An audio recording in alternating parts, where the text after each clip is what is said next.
Sabbath Shalom, everyone. I pray you all are having a blessed day.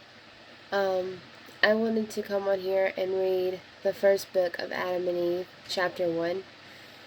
And before I start reading, I want to read something up here that is right before chapter 1. It says, "The crystal sea, Elohim commands Adam, expelled from Eden, to live in the cave of treasures." Chapter 1. On the third day, Elohim planted the garden in the east of the earth, on the border of the world eastward, beyond which towards the sun rising one finds nothing but water, that encompasses the whole world, and reaches to the borders of heaven. And to the north of the garden there is a sea of water, clear and pure to the taste, unlike anything else, so that through the clearness thereof one may look into the depths of the earth. And when a man washes himself in it, he becomes clean of the cleanness thereof, and white of its whiteness, even if he were dark. And Elohim created that sea of his own good pleasure, for he knew what would come of the man he would make. So that after he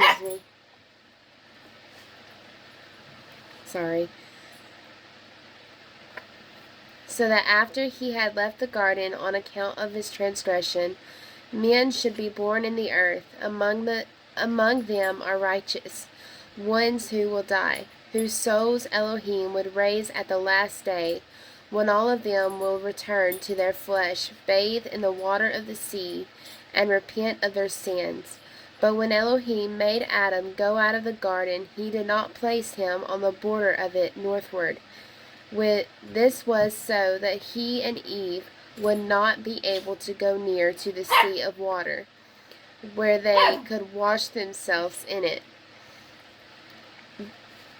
be cleansed from their sin, erase the transgression they had committed, and be no longer reminded of it in the thought of their punishment.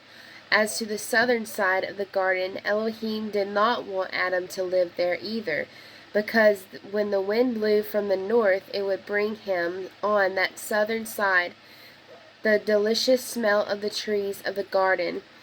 Wherefore Elohim did not put Adam there.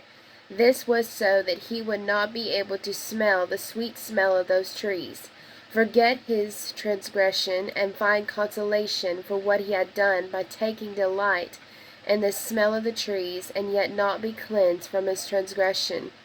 Again, also because Elohim is merciful and great pity, and governs all things in a way that he alone knows, he made our father Adam live in the western border of the garden, because on that side the earth is very broad, and Elohim commanded him to live there in a cave, in a rock, the cave of treasures below the garden.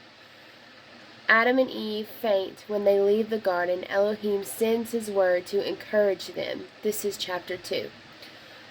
But when our father Adam and Eve went out of the garden, they walked the ground on their feet, not knowing they were walking. And when they came to the opening of the gate of the garden, and saw the broad earth spread before them, covered with stones large and small, and with sand, and they feared and trembled, and fell on their faces from the fear that came over them, and they were as dead, because whereas until this time they had been in the garden land beautifully planted with all manner of trees, they now saw themselves in a strange land which they knew not and had never seen. And because when they were in the garden they were filled with the grace of a bright nature, and they had not hearts turned toward earthly things, therefore Elohim had pity on them, and when he saw them fallen before the gate of the garden, he sent his word to our father Adam and Eve, and raised them from their fallen state. Shalom, everyone.